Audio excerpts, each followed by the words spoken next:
Hi hello నమస్తే welcome to Varma class room. మరి Varma class room లో మనం స్టార్ట్ చేసినటువంటి current affairs and GK series సంబంధించి సూపర్ 50 సిరీస్ ని మనం స్టార్ట్ చేయడం జరిగింది. సో స్కూల్ అసిస్టెంట్ కావచ్చు, ఎస్జిటి కావచ్చు, టీజీటీ, పీజీటీ ఎవరైనా సరే మరి ఇక్కడ మనం కరెంట్ అఫైర్స్ ని జీకేని కలిపి మరి చెప్పేటువంటి ఇలాంటి సిరీస్ మరి యూట్యూబ్ మొత్తంలో కూడా ఎక్కడా లేదని చెప్పొచ్చు. సో ఫస్ట్ టైం మీరు ఈ ఛానల్కి వస్తే కనుక ఛానల్ని సబ్స్క్రైబ్ చేసుకోండి, లైక్ చేయండి, షేర్ చేసుకోండి మీ ఫ్రెండ్స్తో. ఓకేనా? మరి సూపర్ 50 సిరీస్లో మనం ఈరోజు 4th పార్ట్లోకి వచ్చేసాం. 4th పార్ట్లో ఏమున్నాయో చూసేద్దాం. మరి లేట్ ఎందుకు, స్టార్ట్ చేద్దాం.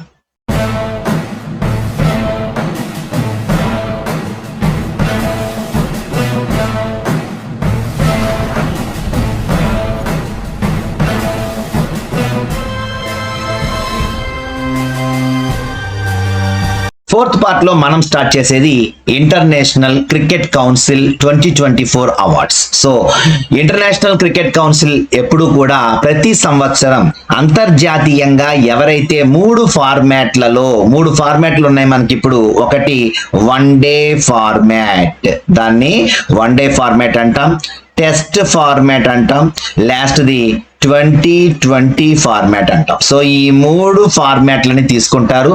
వన్ డే అంటే 50 ఓవర్లు ఒక టీము, 50 ఓవర్లు ఒక టీము ఆడతారు. మరి టెస్ట్ 5 days జరుగుతుంది, 5 రోజులు జరుగుతుంది. ఈ 5 రోజులు కూడా రోజుకి 90 ఓవర్స్ చొప్పున బౌలింగ్ చేస్తారు. మరి ఎవరైతే 2 సార్లు అవతల జట్టుని అవుట్ చేస్తారో మరి వాళ్ళు విన్నర్స్ గా ఇక్కడ మనకి ప్రకటించే అవకాశం ఉంటుంది. ఒక్కొక్కసారి డ్రా కూడా అయిపోతుంది, ఎందుకంటే అవతల టీము మరి అవ్వకుండా, ఎవరు వికెట్స్ అనేవి పడకుండా ఆడుతూ ఉంటే ఆ మ్యాచ్ డ్రా కూడా అయిపోతుంది అనమాట. అలాగే 2020 అంటే మరి ప్రత్యర్థి టీం 20 ఓవర్లు, మరి అవతల టీం కూడా 20 ఓవర్లు ఆడే మ్యాచ్ ని 2020 మ్యాచ్ అంటాం. సో అంతర్జాతీయంగా ఉన్నటువంటి ఈ ఫార్మాట్స్ లో మరి అన్ని దేశాలు, క్రికెట్ ఆడేటువంటి అన్ని దేశాల్లో అత్యుత్తమ ప్రతిభని కనపరిచిన వాళ్ళకి ఇంటర్నేషనల్ క్రికెట్ కౌన్సిల్ 2024 అవార్డ్స్ ని ఇవ్వటం జరిగింది. సో దీనికి రీసెంట్ గా మన భారతదేశం నుంచి చైర్మన్ గా ఎన్నికైన వ్యక్తి జే షా. అడుగుతారు, ఐసీసీ చైర్మన్ గా భారతదేశం నుంచి ఎన్నికైన వ్యక్తి ఎవరు? జే షా. ఓకేనా? సో నెక్స్ట్ చూసుకుంటే ఐసీసీ అవార్డ్స్ యొక్క పూర్తి జాబితా ఎవరెవరు గెలుచుకున్నారని చూసుకుంటే మెయిన్ గా ప్రధానంగా చూసుకుంటే దీంట్లో ICC men's cricketer of the year, men's cricketer ని ఒక అవార్డుతో పిలుస్తారు. ఏంటి ఆ అవార్డు అంటే sir Garfield Sobers trophy. Sir Garfield Sobers trophy అంటే అక్కడ మరి వెస్టిండీస్ నుంచి ఒకప్పుడు ఆడినటువంటి వ్యక్తి ఈ గ్యారీ ఫీల్డ్ సోబర్స్. సో ఈ వెస్టిండీస్ ప్లేయర్ గుర్తుగా ఏం చేశారంటే ఒక ట్రోఫీ పెట్టారు. ఆ ట్రోఫీ పేరే sir Garfield Sobers trophy. So ఈ ట్రోఫీని గెలుచుకున్నటువంటి వ్యక్తి జస్ప్రీత్ బుమ్రా. సో బుమ్రా మరి భారతదేశం నుంచి men's cricketer of the year గా ఎన్నికయ్యాడు. ఓకేనా?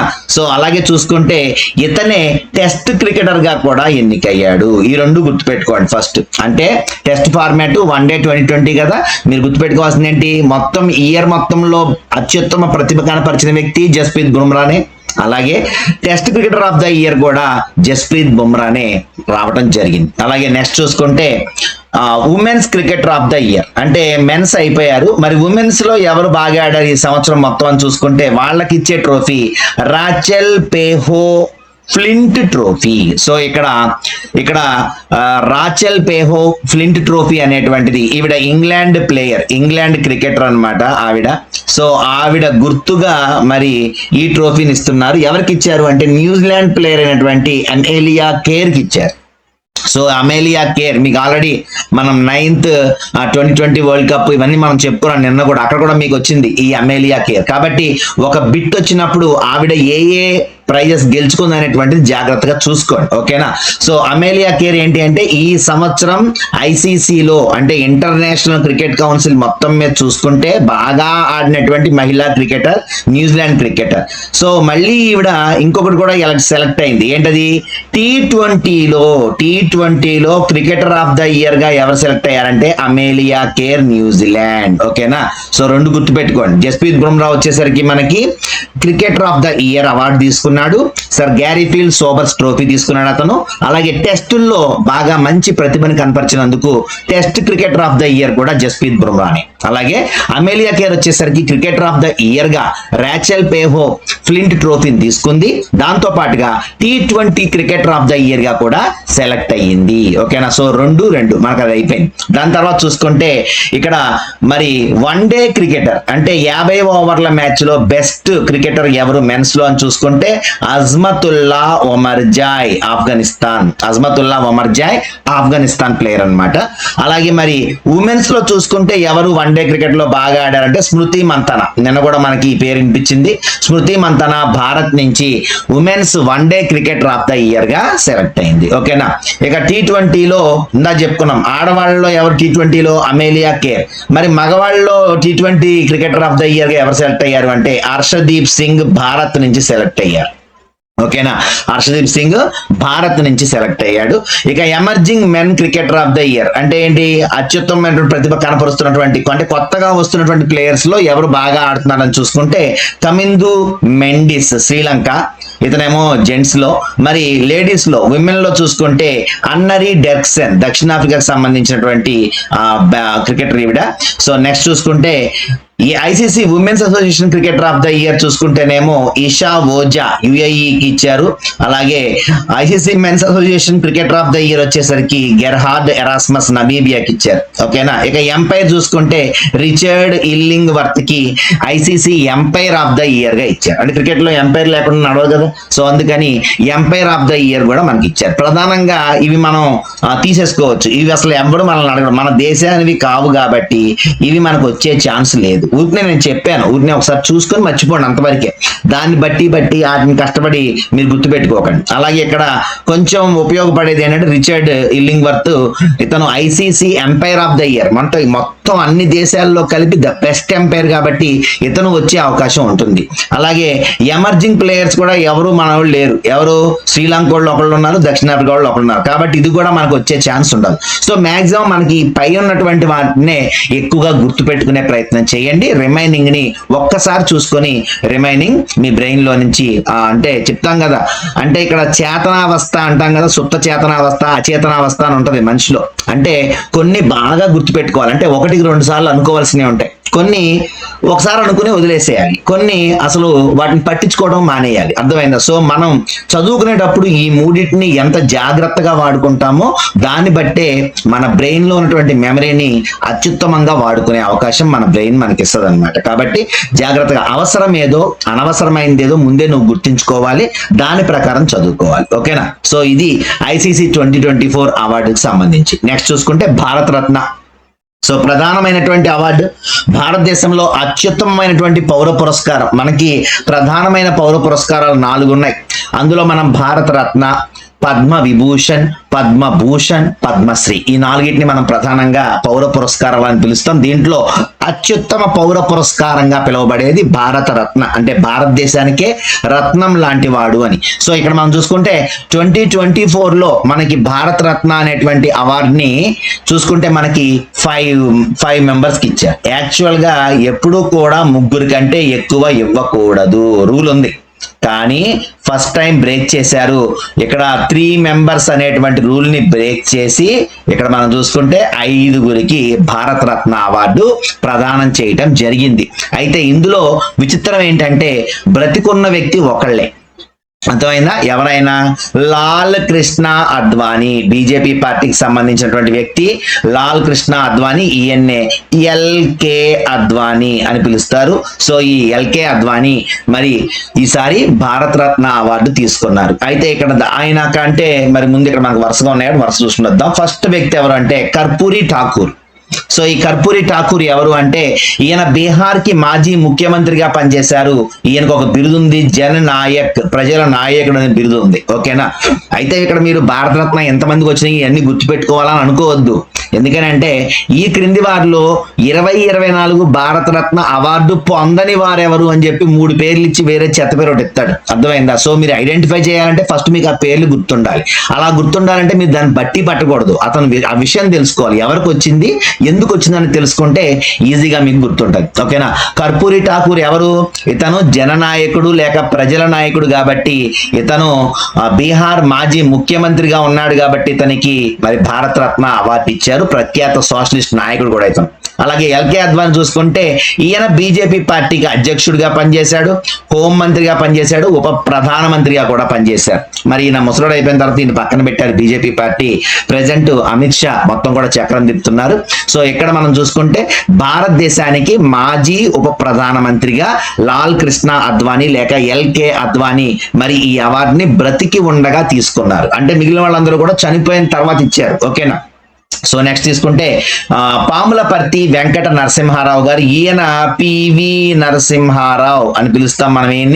ఈయన భారతదేశానికి మాజీ ప్రధానమంత్రిగా చేశారు. మరి అప్పట్లో భారతదేశం ఎప్పుడైతే స్ట్రగుల్ పడుతుందో 91 ఆ టైంలో, విపరీతమైనటువంటి స్ట్రగుల్ పడుతున్న టైంలో భారతదేశంలో అత్యంత మంచి ఆర్థిక సంస్కరణలు చేసిన వ్యక్తిగా, మన్మోహన్ సింగ్ కంటే ముందు అత్యంత మంచి ఆర్థిక సంస్కరణలు చేసినటువంటి వ్యక్తిగా గుర్తింపు పొందిన వ్యక్తి పివి నరసింహారావు. ఈయన బహుభాషా కోవిదుడు. ఈయన సుమారు 10-15 భాషలు అనర్గళంగా మాట్లాడతారు. అలాగే 1000 పడగలు అనేటువంటి రచనని సహస్రఫండ్ అనే భాష, హిందీ భాషలో ఆయన మార్చడం కూడా జరిగింది. అంటే ఏంటి? ఈయన స్వతహాగా రచనలు చేస్తారు, అన్ని భాషల్లో గ్రిప్ ఉంది అనే విషయాన్ని మీరు తెలుసుకోవాలి. ఓకేనా? భారతదేశానికి ప్రధానమంత్రిగా కూడా పనిచేశారు ఈయన. అర్థమైందా?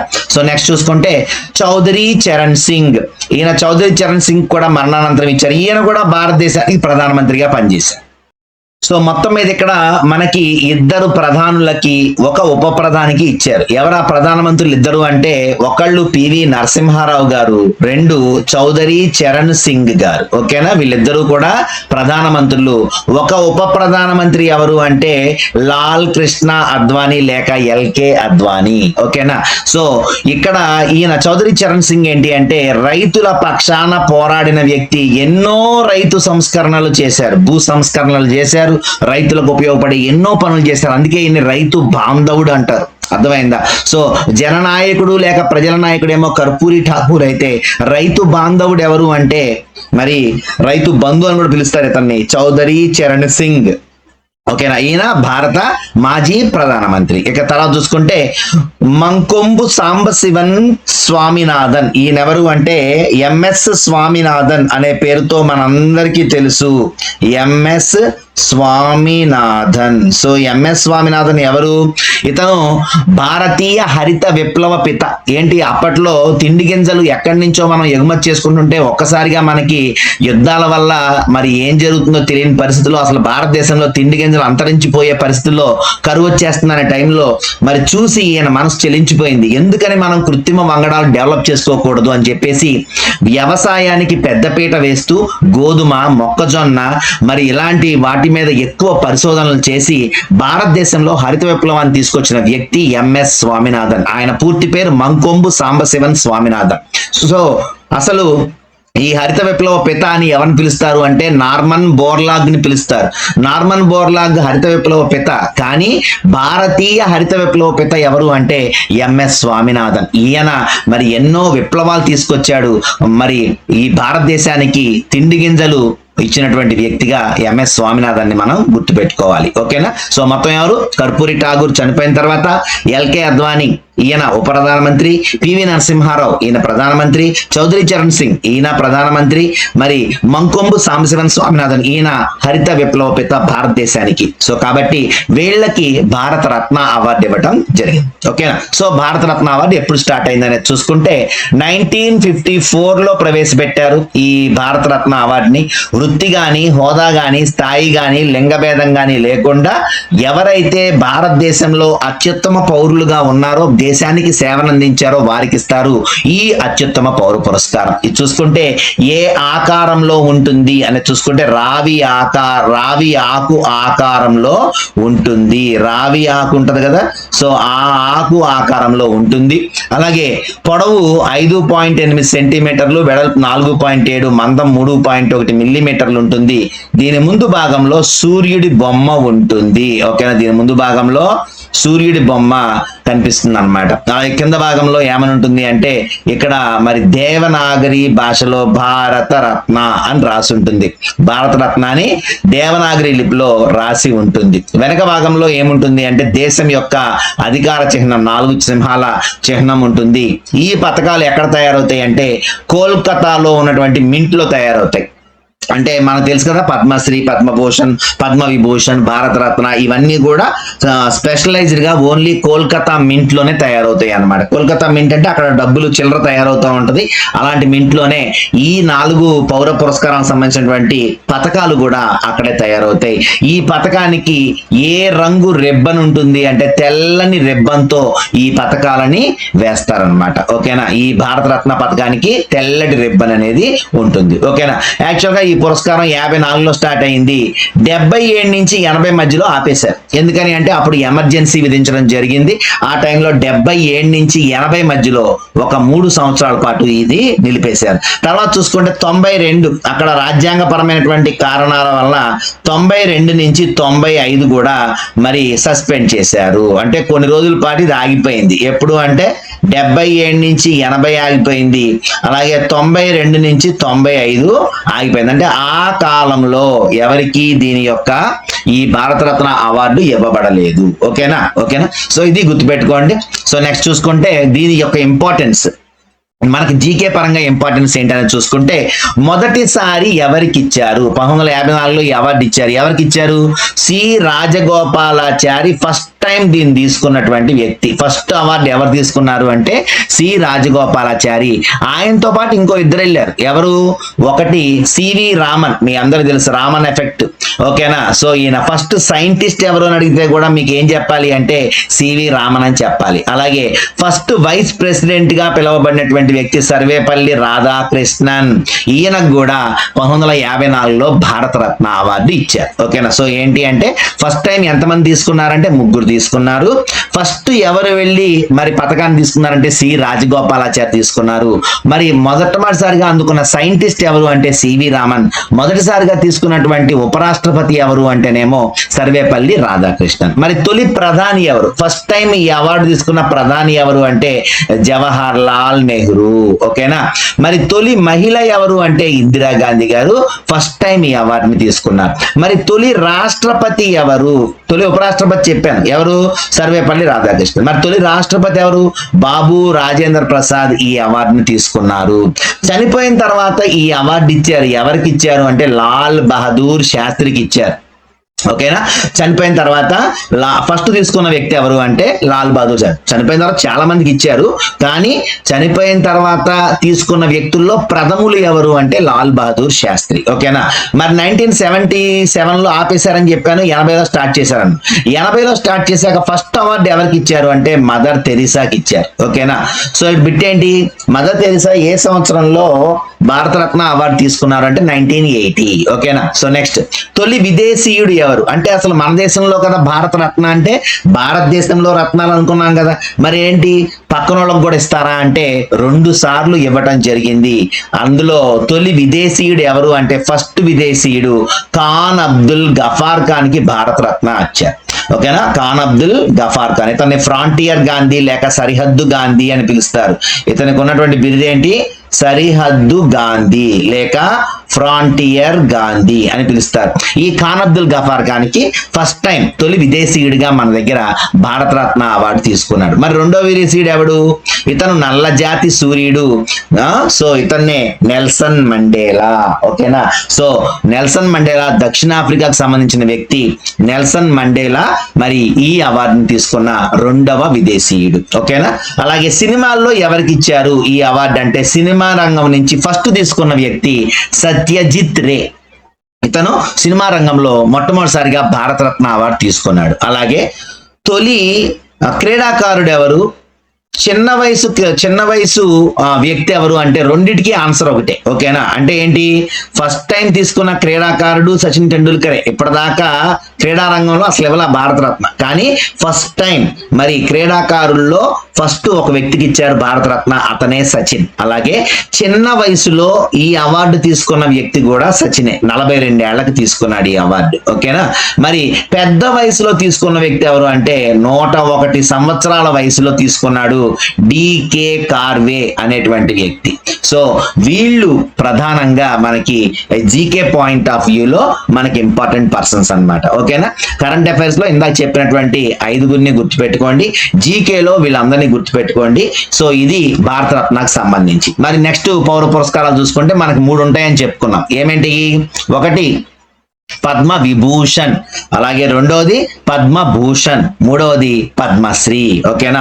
రెండవ అత్యున్నత పురస్కారమైనటువంటి పద్మ విభూషణ్ కి పైనేమో ఇక్కడ పద్మ అని ఉంటది, ఈ కిందేమో విభూషణ్ అని రాస్తారు. అలాగే దీనికేమో పద్మ అని రాసి కింద భూషణ్ అని రాస్తారు. ఇక్కడ పైన పద్మ అని రాసి కింద శ్రీ అని రాస్తారు అనమాట. ఓకేనా? అంటే పద్మ భూషణ, పద్మ విభూషణ, పద్మ శ్రీయ అనేటువంటి. అంటే పద్మ అంటే ఏంటి, ఇక్కడ పద్మము అంటే ఇక్కడ మధ్యలో పద్మము అంటే కమలము బొమ్మ ఉంటది అనమాట. ఈ అంతా కూడా కమలం బొమ్మ ఉంటది, అందుకనే పద్మ. ఓకేనా? సో ఇక్కడ పద్మ అనేటువంటి చూసుకుంటే ఇక్కడ మనకి ఈ భాషలో అన్ని కూడా ఏ భాషలో రాయబడినాయి అంటే మీకు ఇందాక చెప్పాను, దేవనాగరి లిపిలో రాయబడి ఉంటాయి. ఓకేనా? మిమ్మల్ని అడిగినప్పుడు కంగారు పడకుండా ఆన్సర్ చేయండి. ఏమని? భారతదేశ 3వ అత్యున్నత పురస్కారం అంటే ఏది? మనం భారతరత్నని గుర్తుపెట్టుకోవాలి. First one Bharat Ratna, 2 Padma Vibhushan, 3 Padma Bhushan, 4 Padma Shri. అంతేగాని పద్మభూషణ్, పద్మ విభూషణ్, పద్మశ్రీ ఉన్నాయి కాబట్టి ఈ మూడిట్లో మీరు లెక్కేసుకోకూడదు. ముందు భారతరత్న తర్వాతే ఈ 3. అర్థమైందా? సో కాబట్టి 2వ అత్యున్నత పౌర పురస్కారం ఏది అంటే పద్మవిభూషణ్, 3వ అత్యున్నత పౌర పురస్కారం ఏది అంటే పద్మభూషణ్, 4వ అత్యున్నత పౌర పురస్కారం ఏది అంటే పద్మశ్రీ. ఓకేనా? సో ఇవి దేవనాగరి లిపిలో రాయబడి ఉంటాయి. సో తర్వాత చూసుకుంటే మనకి ఇక్కడ ఒక స్ట్రిప్ ఉంటది అనమాట. దీనికి ఉండేటువంటి పట్టి ఒక స్ట్రిప్ ఉంటది. అలాగే దీనికి ఉండేటువంటి దానికి అంటే తగిలిచ్చేటువంటి ఆ బ్యాడ్జ్ ఉంటది కదా, అంటే అది ఉంటది కదా, అది కూడా ఒక స్ట్రిప్పే ఉంటది. అలాగే దీని మీద ఏమో 2 స్ట్రిప్లు ఉంటాయి.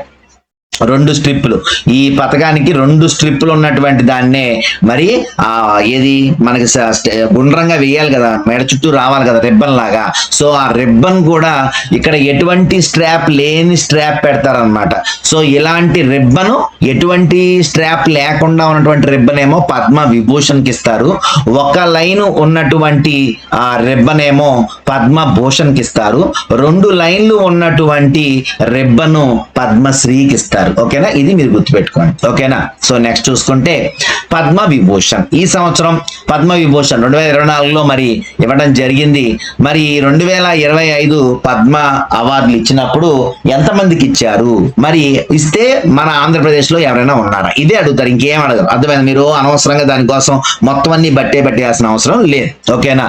సో మొత్తం పద్మ విభూషణ్ ఎంతమందికి ఇచ్చారు అనేది చూసుకుంటే 7గురికి ఇచ్చారు. ఓకేనా? సో ఎవరెవరు? దువ్వూరు నాగేశ్వర రెడ్డి, వైద్యము, తెలంగాణ.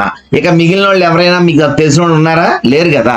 సో ఇక్కడ మనం చూసుకుంటే చనిపోయిన తర్వాత ఇచ్చినటువంటి వ్యక్తులు అంటే పద్మ విభూషణ్ చనిపోయిన తర్వాత 3గురికి ఇచ్చారు. అర్థమైందా? సో ఇక్కడ తెలంగాణ నుంచి అంటే తెలుగు రాష్ట్రాల్లో ఉన్నాయి కాబట్టి తెలంగాణ నుంచి మనకు తీసుకున్నటువంటి పద్మ విభూషణ్ ఎవరు అంటే దువ్వూరు నాగేశ్వర రెడ్డి. ఓకేనా? సో ఈ దువ్వూరు నాగేశ్వర రెడ్డి గారు మరి ఈయన చూసుకుంటే జీర్ణకోశ వ్యాధుల డాక్టర్. సో ఈయనకి మరి పద్మ విభూషణ్ అవార్డు రావటం జరిగింది. అయితే ఆల్రెడీ ఈయన స్పెషలైజ్డ్ ఏంటి అంటే ఈయనకి 3 వచ్చేసినాయి.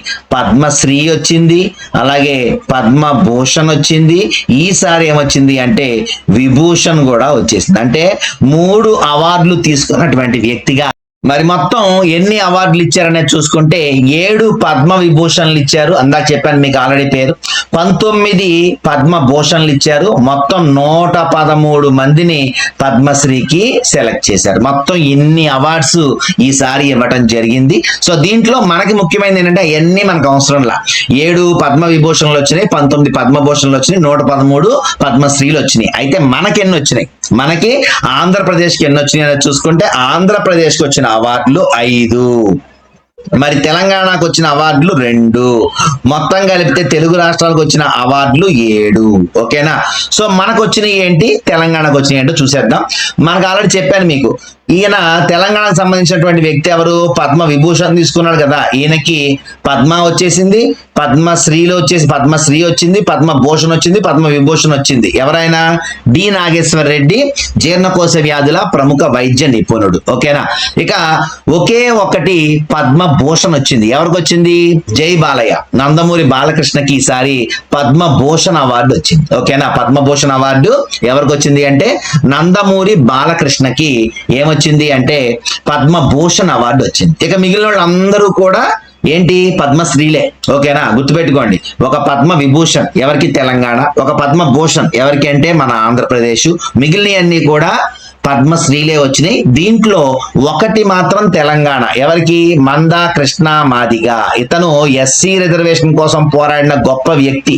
సో ఈ తెలంగాణకు సంబంధించిన ఈ వ్యక్తికి మరి పద్మశ్రీ ఇవ్వటం జరిగింది. సో మన దగ్గర ఎవరు, మన ఏపీలో ఉన్నటువంటి మిగిలిన నలుగురు ఎవరు, ఒకళ్ళు చెప్పేసాను ఆల్రెడీ, బాలకృష్ణ గారికి పద్మభూషణ్ అవార్డు వచ్చింది. రెండో వ్యక్తి ఎవరు అంటే తాడేపల్లిగూడెం చెందినటువంటి బుర్రకథ కళాకారుడు మిరియాల అప్పారావు. సో ఈ మిరియాల అప్పారావు ఎవరైతే ఉన్నారో, ఈ మిరియాల అప్పారావు తాడేపల్లిగూడెం బుర్రకథ కళాకారుడు. ఈయన చనిపోయాడు కాబట్టి ఈయన తరపున ఎర్రవల్లి శ్రీదేవి తీసుకుంది అవార్డు. ఎందుకని అంటే మరి ఆయన చనిపోయాడు కాబట్టి ఆయన తర్వాత ఆయన కూతురు తీసుకోవాలి కాబట్టి ఆయన కూతురు అయినటువంటి ఎర్రవల్లి శ్రీదేవి గారు ఈ అవార్డుని అందుకున్నారు. అలాగే మన దగ్గర అవధానంలో నెంబర్ 1 సహస్రావధాని కింద పేరుగాంచినటువంటి మాడుగుల నాగఫణి శర్మకి పద్మశ్రీ అవార్డు ఇచ్చారు. అలాగే సంస్కృతంలో మంచి దిట్టైనటువంటి వి రాఘవేంద్రాచార్య పంచముఖి కూడా ఈసారి మరి సాహిత్యం విద్యా రంగంలో మరి ఆంధ్రప్రదేశ్ నుంచి పద్మశ్రీ తీసుకున్నారు. అలాగే కె లీలాకృష్ణ, కెఎల్ కృష్ణ అని పేరుతో పరిచయం ఇతను. ఈయన మరి సాహిత్యం విద్య విభాగంలోనే పద్మశ్రీ అవార్డుని తీసుకున్నారు. ఓకేనా? సో ఎవరు అంటే మొత్తం మనకి నలుగురు తీసుకున్నారు. ఎవరు? మిరియాల అప్పారావు, ఈయన ఏంటి, బుర్రకథ. గుర్తుపెట్టుకోవాల్సిన ఇయే, ఏది, మిరియాల అప్పారావు పద్మశ్రీ ఈ విభాగంలో అందుకున్నారని అంటాడు అనమాట. బుర్రకథ, హరికథ, లేదంటే కోలాటం అని ఇస్తాడు అక్కడ. అంటే మనం గుర్తుపెట్టుకోవాల్సిన పాయింట్సే గుర్తుపెట్టుకోండి, అది గుర్తుపెట్టుకోండి. ఓకేనా? సో బుర్రకథ విభాగంలో మిరియాల అప్పారావు గారు పద్మశ్రీ ఎన్నికయ్యారు. ఆయన బదులు ఎవరు తీసుకున్నారంటే ఎర్రవల్లి శ్రీదేవి, ఆయన కూతురు తీసుకుంది. అలాగే మాడుగల నాగఫణి శర్మ, ఈయన అవధాని. మాడుగల నాగఫణి శర్మ అవధానం చేస్తారు ఈయన. అలాగే నెక్స్ట్ చూసుకుంటే వి రాఘవేంద్రాచార్య పంచముఖి సాంస్క్రిట్ భాషలో దిట్ట అనమాట ఈయన. సో ఈయనకి మరి పద్మశ్రీ ఇచ్చారు. అలాగే కె లీలాకృష్ణ, సో కేఎల్కే అనే పేరుతో పరిచయం ఈయన కూడా సాహిత్యంలో మరి ఈయన కూడా అవార్డు తీసుకోవడం జరిగింది. సో వీళ్ళతో పాటు పద్మభూషణ్ ఒకటి వచ్చింది, అదే ఎన్బికే. ఓకేనా? నందమూరి బాలకృష్ణ. సో ఈయన పద్మభూషణ్ అవార్డుని తీసుకోవడం జరిగింది. సో ఇవి మనకి పద్మ అవార్డ్స్ కి సంబంధించి. ఓకేనా? సో ఇలాగ మనకి అడిగితే ఇందులోనే అడుగుతారు, ఎక్కడ కూడా మీరు ఎక్కడ కంగారు పడాల్సిన అవసరం లేదు. ఎందుకంటే కొత్త అవార్డులు రావాలంటే మళ్ళీ జనవరి రావాలి, ఈ లోపల మనకి ఎగ్జామ్ కూడా అయిపోద్ది. నెక్స్ట్ చూసుకుంటే మనకి జీకే విభాగంలో మరి ఏ కల్చర్ ద్వారా వేటిని పెంచుతాం అనేటువంటివి అడుగుతూ ఉన్నారు. రీసెంట్ గా చూసుకుంటే మనం 2018 జరిగినటువంటి డిఎస్సి పేపర్ లో సుమారు 6 పేపర్స్ లో మనకి క్వశ్చన్ కనిపించింది. ఓకేనా? సో మర్చిపోకుండా దీన్ని గుర్తుపెట్టుకోండి. ఎక్కువ ఏముండవు, తక్కువే ఉంటాయి. పట్టుపురుగులు మీకు తెలుసు ఆల్రెడీ, సెరికల్చర్ అంటాం. కలపను ఇచ్చేటువంటి చెట్లు, దాన్ని సెల్వికల్చర్ అంటాం. ఏంటి, పట్టుపురుగులు అయితేనేమో సెరికల్చర్ అంటాం. మరి కలపను ఇచ్చే చెట్లు అంటే ఏదైతే మనకి దాని చెట్లను కొట్టేస్తే వచ్చే కలప మనకు ఉపయోగపడుతుందో ఆ చెట్లను మరి ఏమంటాము అంటే ఆ చెట్లను పెంచితే కల్చర్ అని పిలుస్తాం. ఇక పండ్ల తోటలు మీ అందరికీ తెలుసు, పళ్ళు అంటే మీ అందరికి ఇష్టం, అవునా? సో పళ్ళు మన హృదయానికి దగ్గరగా ఉంటాయి కాబట్టి హార్టికల్చర్. ఓకేనా? హార్టికల్చర్ అంటే పండ్ల తోటలు. ఇంక ఇది తెలుసు, తూర్పుగోదావరి పశ్చిమ గోదావరి ఉన్న వాళ్ళందరూ తెలుసు. ఆక్వా అంటే తెలుసు. ఏంటది ఆక్వా కల్చర్ అంటే? కృత్రిమంగా చేపల్ని రొయ్యల్ని పెంచడం. దీనిలో ఇంకొక వెరైటీ ఉంది. ఏంటది? సముద్రంలో లేదా ఉప్పు నీటిలో చేపలు పెంచడాన్ని మారీకల్చర్ అంటారు. మాకు మామూలుగా మంచినీటిలో పెంచితేనేమో చేపల్ని రొయ్యల్ని ఆక్వా కల్చర్ అంటాం. కానీ ఉప్పు నీటిలో కానీ సముద్రంలో కానీ ఒక స్పెసిఫిక్ ప్లేస్ తీసుకొని అక్కడ చేపలు పెంచి దాన్ని మారికల్చర్ అంటారు. ఓకేనా. ఇక ద్రాక్ష తోటలు వీటికల్చర్ మీ అందరికి తెలుసు. అలాగే కూరగాయలు ఆర్బోరికల్చర్, కూరగాయలు పండించే దాన్ని ఏమంటాం? ఆర్బోరికల్చర్ అంటాం. మరి వానపాముల సహాయంతో ఎరువును తయారు చేయడం మీ అందరికి తెలుసు. వర్మీ కంపోస్ట్ అని తయారు చేస్తున్నాం ఈ మధ్య. చెత్త మొత్తాన్ని ఓ దగ్గర వేసి దాంట్లో వానపాములు వేస్తే కొన్ని రోజులు నల్లగా తయారైనటువంటి దాన్ని ఎరువుగా వాడుతుంది. దాన్నే వర్మీ కంపోస్ట్ అంటాం, దాన్ని వర్మీ కల్చర్ అంటాం. Okay. Next apiculture. Apis indica దేని యొక్క శాస్త్రీయ నామం? తేనెటీగ యొక్క శాస్త్రీయ నామం ఎపిస్ ఇండికా. అందుకనే ఎపికల్చర్ అంటే ఏంటి అంటే తేనెటీగలు. అలాగే ఫ్లోరికల్చర్. ఫ్లోరా అంటే పూలు, కాబట్టి ఇక్కడ మనకి ఫ్లవర్స్ అనేటువంటిది పండిస్తున్నాం కాబట్టి సాగు చేస్తున్నాం కాబట్టి పూల మొక్కల సాగుని ఫ్లోరికల్చర్ అని పిలుస్తారు. ఇక ఫిష్ అంటే చేపలు కాబట్టి పిసికల్చర్ అంటే ఏంటి? చేపల యొక్క పెంపకం. అయితే ఇక్కడ మీకు డౌట్ రావాలి, సార్ చేపల పెంపకాన్ని పిసికల్చర్ అన్నారు కదా, మరి ఇక్కడ ఏంటి చేపల్ని రొయ్యల్ని పెంచడం అంటారు కదా అంటే యాక్చువల్ గా కృత్రిమంగా అంటే ఏంటి? ఆ వాతావరణాన్ని తయారు చేసి అక్కడ చేపల్ని రొయ్యల్ని పెంచడాన్ని ఆక్వాకల్చర్ అంటాం. నిజంగా అక్కడ ఆ చెరువు ఉండదు అనమాట, కానీ కొంతమంది చెరువులో చేపల్ని పెంచారు అనుకోండి, అది పిసికల్చర్. ఓకేనా. అది నిజమైన చెరువు, కానీ కృత్రిమంగా చెరువులు తవ్వుతున్నారు. ఇప్పుడు చూడండి ప్రొక్లైన్స్ పెట్టి పెద్ద పెద్దవి తవ్వుతున్నారు చూసారా, వాటిని ఆక్వాకల్చర్ అంటాం. ఓకేనా. సో నెక్స్ట్ మొక్కల యొక్క కణజాలాలను సంవర్ధనం చేయటం ద్వారా నూతన మొక్కలు సృష్టించడాన్ని ఏమంటాము అంటే టిష్యూ కల్చర్. అంటే కణజాలాలని మరి తీసి ఆ కణజాలాలను సంవర్ధనం చేసి వాటి ద్వారా కొత్త మొక్కలు పుట్టించడం అనమాట. అంటే ఏంటి? మనం ఇప్పుడు చూసుకుంటే ఏం చేస్తున్నాం? హైబ్రిడ్ మొక్కల్ని, చాలా రకాలైనటువంటి మొక్కల్ని సృష్టిస్తున్నాం. ఏంటి ఆ సంవర్ధనం అంటే ఏంటి?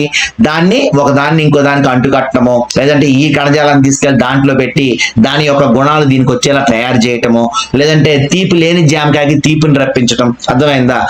నిమ్మకాయ పులుపు లేకుండా చేయటం. సో ఇలాగా మొక్కల కణజాలను సంవర్ధనం చేసి నూతన మొక్కల సృష్టిని టిష్యూ కల్చర్ అని పిలుస్తాం. ఓకేనా. పట్టుపురుగులు సెరికల్చర్, కలపనిస్తే సెల్వికల్చర్, పండ్ల తోటలు హార్టికల్చర్, కృత్రిమంగా చేపలు రొయ్యలు పెంచడం ఆక్వాకల్చర్, సముద్రపు నీటిలో లేక ఉప్పు నీటిలో పెంచితే మారికల్చర్, ద్రాక్ష తోటల సాగు వీటికల్చర్, కూరగాయలు ఆర్బోరికల్చర్, వానపాములు వర్మికల్చర్, తేనెటీగలు ఎపికల్చర్, పూల మొక్కలు ఫ్లోరికల్చర్, చేపలు పిసికల్చర్, మొక్కల యొక్క కణజాలను సంవర్ధనం చేయడం ద్వారా నూతన మొక్కలు సృష్టించడాన్ని టిష్యూ కల్చర్ అని పిలుస్తాం. ఓకేనా. సో నెక్స్ట్ మనం చూసుకుంటే రెవల్యూషన్స్. ఇది కూడా రీసెంట్ పేపర్స్ లో చాలా చోట్ల కనిపించింది. ఏ రెవల్యూషన్ దేనికి సంబంధించింది అని అడుగుతూ ఉంటారు. సో ఇక్కడ గ్రీన్ రెవల్యూషన్ ఇందాకే చెప్పుకున్నాం, హరిత విప్లవ పిత నార్మన్ బోర్లాగ్, అలాగే భారతీయ హరిత విప్లవ పిత ఎంఎస్ స్వామినాథన్, ఆయనకే భారతరత్న అవార్డు కూడా రావడం జరిగింది ఈసారి మరణానంతరం.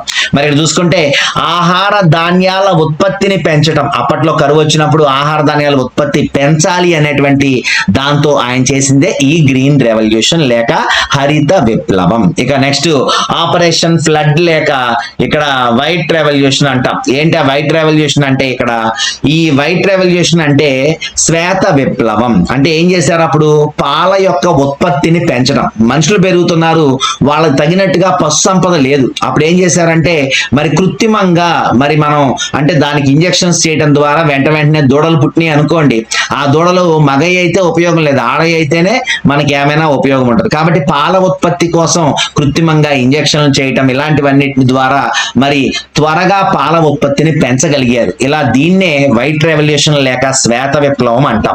ఇక నెక్స్ట్ గోల్డెన్ రెవల్యూషన్ అంటే గోల్డ్ కలర్ లో ఉండేటువంటిది ఏంటవి? పండ్ల ఉత్పత్తిని పెంచటం, అలాగే తేనె. ఓకేనా. తేనె కూడా గోల్డ్ కలర్ లో ఉంటది కాబట్టి తేనె అండ్ పండ్లు, దీన్ని గోల్డెన్ రెవల్యూషన్ అని పిలుస్తారు. ఓకేనా. Next pink revolution. పింక్ రంగులో ఉండేటువంటివి ఏంటి? రొయ్యలు, ఉల్లిపాయలు, ఫార్మాస్యూటికల్ ఉత్పత్తులు. ఓకేనా. ఫార్మాస్యూటికల్ అంటే మందుల కంపెనీలు మరి ఎక్కువగా పెట్టాలి, మరి పెట్టడం ద్వారానే మరి తొందరగా జబ్బులను తగ్గించి మానవుని యొక్క జీవన ప్రమాణాలు పెంచాలనేటువంటిది ఫార్మాస్యూటికల్ కంపెనీల ద్వారా చేశారు. సో ఆ ఫార్మాస్యూటికల్ పెంచడాన్ని, తర్వాత రొయ్యలు పెంచడాన్ని, ఉల్లిపాయలు పెంచడాన్ని పింక్ రెవల్యూషన్ గా తీసుకున్నారు. ఓకేనా. సో నెక్స్ట్ గ్రే రెవల్యూషన్ అంటే ఏంటి అంటే ఎరువుల ఉత్పత్తిని పెంచడం. అంటే ఎరువులు మరి ఎక్కువ సమయానికి వస్తేనే రైతు పంటని బాగా పండించగలుగుతారు, కాబట్టి ఆ ఉత్పత్తిని పెంచాలంటే మంచి మంచి ఫ్యాక్టరీస్ పెట్టండి అని చెప్పి గ్రే రెవల్యూషన్ లో భాగంగా చేశారు. ఇక బ్లూ రెవల్యూషన్. బ్లూ రెవల్యూషన్ అంటే ఏంటి?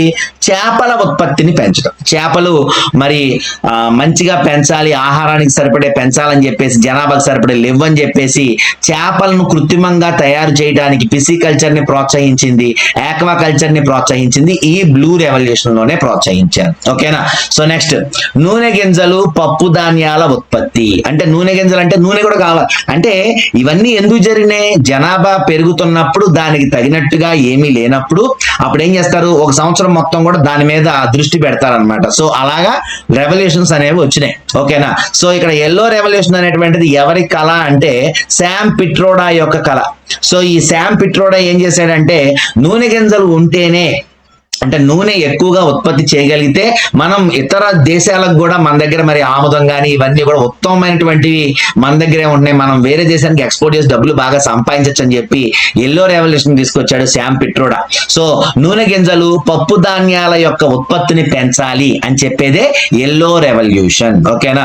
So next, black revolution. Black revolution అంటే క్రూడ్ ఆయిల్, ఆల్రెడీ మనం చెప్పుకున్నాం కదా, పెట్రోలియం ఇలాంటివన్నీ కూడా బ్లాక్ రెవల్యూషన్ లోకి వస్తుంది. ఇక రెడ్ రెవల్యూషన్ అంటే మీట్. ఓకేనా? మాంసం అన్నమాట. అంటే మాంసాన్ని కూడా మనం ఇక్కడి నుంచి ఎక్స్పోర్ట్ చేయొచ్చు అని చెప్పి మాంసాన్ని ఉత్పత్తిని పెంచింది రెడ్ రెవల్యూషన్. ఇక సిల్వర్ రెవల్యూషన్ ఏంటి అంటే ఎగ్స్, గుడ్లు. ఓకేనా? కోడి గుడ్లు యొక్క మరి ఉత్పత్తిని పెంచింది ఏది అంటే సిల్వర్ రెవల్యూషన్, గుడ్ల యొక్క ఉత్పత్తిని పెంచింది. ఇక బ్రౌన్ రెవల్యూషన్ అంటే ఏంటి అంటే మసాలా దినుసులు. తెలుసుగా మీ అందరికీ, ఏది చెక్క, దాల్చిన చెక్క ఇలాంటివన్నీ కూడా మరి దాంట్లో వేసే ఉంటాయి కదా రకరకాలైనటువంటి పదార్థాలన్నీ కూడా, ఆ మసాలా దినుసులు అన్ని కూడా బ్రౌన్ కలర్ లోనే ఉంటాయి. సో అందుకనే బ్రౌన్ రెవల్యూషన్ అంటే మసాలా దినుసులు, తోళ్లు, జంతువుల యొక్క తోళ్లు ఉత్పత్తులు, అలాగే కోకో గింజలు ఉంటాయి కదా, సో అవి కూడా బ్రౌన్ కలర్ లోనే ఉంటాయి. సో వీటిని మీద ఎక్కువగా ఉత్పత్తి పెంచాలని చెప్పింది బ్రౌన్ రెవల్యూషన్. ఓకేనా? సో బ్లాక్ రెవల్యూషన్ అంటేనేమో పెట్రోలియం కూడా గుర్తుపెట్టారు. అంటే ఏంటి ఇక్కడ మీరు ఇక్కడ నేనేమి ఇచ్చానంటే క్రూడ్ ఆయిల్ అని ఇచ్చాను. మీరు మళ్ళీ రేపొద్దున పెట్రోలియం ఉత్పత్తిని పెంచడం ఏ రెవల్యూషన్ లోకి వస్తుంది అని అడిగాడు అనుకోండి, మళ్ళీ మీరు ఆవేశపడద్దు. ఓకేనా? So black revolution petroleum, crude oil, diesel ఇలాంటివన్నిటికీ సంబంధించి, క్రూడ్ ఆయిల్ అంటే నల్లగా ఉన్నదానికి సంబంధించింది మొత్తం కూడా మనకి బ్లాక్ రెవల్యూషన్ కిందకి వస్తుంది. దాని తర్వాత కొన్ని రౌండ్ రెవల్యూషన్ అంటే బంగాళాదుంప ఉత్పత్తిని పెంచారు. ఓకేనా? బంగాళదుంప మంచి కార్బ్ అన్నమాట. సో అందువల్ల అలాంటి కార్బోహైడ్రేట్ ని మరి మనుషులకు ఇవ్వాలని చెప్పే ఉద్దేశంతో బంగాళదుంప సాగుని పెంచారు, ఉత్పత్తిని బాగా పెంచారు అన్నమాట. సో ఇక్కడ మనకి ఎక్కువగా రౌండ్ రెవల్యూషన్ లో వినిపించే పేరు బంగాళాదుంప. అలాగే ఈ మధ్య కాలంలో ప్రోటీన్ రెవల్యూషన్ స్టార్ట్ చేశారు. ఎవరి ప్రోటీన్ రెవల్యూషన్ స్టార్ట్ చేసింది? నరేంద్ర మోదీ. ఓకేనా? రీసెంట్ కాలంలో కొత్త రెవల్యూషన్ వచ్చింది, దాని పేరు ప్రోటీన్ రెవల్యూషన్. అంటే ఏంటి? వ్యవసాయాన్ని చేసేటప్పుడు మంచి పద్ధతుల్ని పాటించడం ద్వారా మంచి ఈల్డింగ్ తీసుకురావాలి, అంటే మంచి ఉత్పత్తుల్ని బయటకు తీసుకురావాలి, మంచి పప్పు ధాన్యాలు, మంచి చిరుధాన్యాలని పండించి మంచి ప్రోటీన్ ని ఇవ్వాలి భారతదేశానికి. అంటే ఏంటి? ప్రోటీన్ ఇస్తే దేహదారుఢ్యం ఉంటుంది. అందువల్ల మరి ఇక్కడ ప్రోటీన్ వలన, అంటే ప్రోటీన్ అంటే తెలుసు మీ అందరికీ, మాంసకృత్తులు అంటాం కదా, సో వీటి వల్ల ఎక్కువ శరీరంలో దృఢత్వం అనేటువంటిది ఉంటుంది అనేటువంటి దాన్ని ఈయన చెప్పడం జరిగింది. సో నరేంద్ర మోదీ స్టార్ట్ చేసినటువంటి రెవల్యూషన్ పేరు ప్రోటీన్ రెవల్యూషన్. ఓకేనా? సో మరి ఇక హరిత విప్లవం అంటే మీకు తెలుసు. ఒకసారి ఏమని అడుగుతాడంటే సప్తహరిత విప్లవం అని అడుగుతాడు. అంటే ఏంటి? దాన్ని ఇంగ్లీష్ లో ఎవర్ గ్రీన్ రెవల్యూషన్ అంట. ఓకేనా? అంటే గ్రీన్ రెవల్యూషన్ మీకు తెలుసు, ఎంఎస్ స్వామినాథన్ అని. ఎవర్ గ్రీన్ రెవల్యూషన్ కూడా ఉంది, అది ఎవరిది? అది కూడా ఎంఎస్ స్వామినాథన్దే. ఎందుకనంటే కొన్ని రోజుల తర్వాత ఏం జరిగింది అంటే, ఈయన హరిత విప్లవం స్టార్ట్ చేసిన తర్వాత కొన్ని రోజుల తర్వాత ఈల్డింగ్ అనేటువంటిది ఒక దశలో ఆగిపోయింది అనమాట. అప్పుడు ఏం చేశాడంటే ఈ కృత్రిమ ఎరువుల్ని, అలాగే ఫార్మాస్యూటికల్ కంపెనీలని, అలాగే మరి ఎరువుల్ని కలిపి మరి పంటను దిగుబడి పెంచొచ్చు అని చెప్పి కనుక్కొని అప్పుడు ఆయన స్టార్ట్ చేసిందే సతత హరిత, అంటే ఎవర్ గ్రీన్ రెవల్యూషన్ కూడా మరి ఎంఎస్ స్వామినాథన్ తీసుకొచ్చారు. ఓకేనా? సో అయితే ఇక్కడ మనకి ఇంకొకటి ఉంది, ఏంటి అంటే అది ఇందులో మీకు ఉండదు.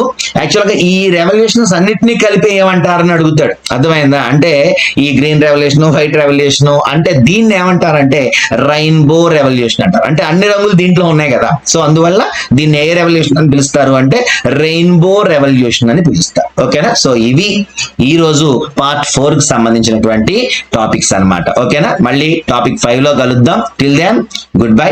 మీరందరూ కూడా ఈ వీడియోస్ మీ ఫ్రెండ్స్ కి షేర్ చేస్తారని భావిస్తాను. నన్ను సపోర్ట్ చేయండి, నేను మీకు సపోర్ట్ గా ఉంటాను. Thank you. Your Suresh Kumar Varma.